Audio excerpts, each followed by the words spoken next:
واقعہ ہوا کہ ہمارے یہاں بچی پڑھتی تھی،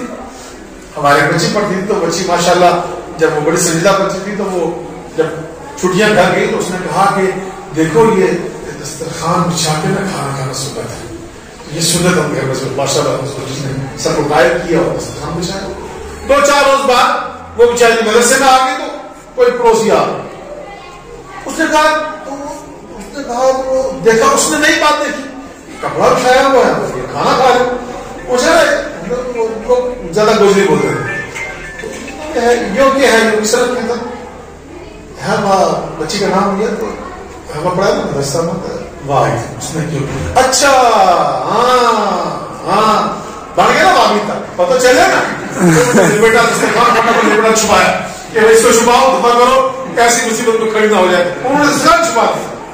کہنے کا مقصد یہ نہیں ہے کہ نعوذ باللہ من ذالک، کہنے کا مقصد ہے پستی ہماری انتخاب، ہمارے سماج کا حال کیا ہے، یعنی کتنی ضرورت ہے اصلاح امت کی، یعنی چھوٹی چھوٹی باتیں کتنی ضرورت ہے امت کو کہ ہم فضول کام چھوڑیں، فالتو کام چھوڑیں، لمبی چھوڑیں، امت کی صحیح طور سے اصلاح کریں کہ فرد کی اصلاح ہو، گھر کی اصلاح ہو، سماج کی اصلاح ہو، اللہ اور رسول کی جو خوشنودی ہے ادھر توجہ دیں، تو کریں گے سارے ایسا۔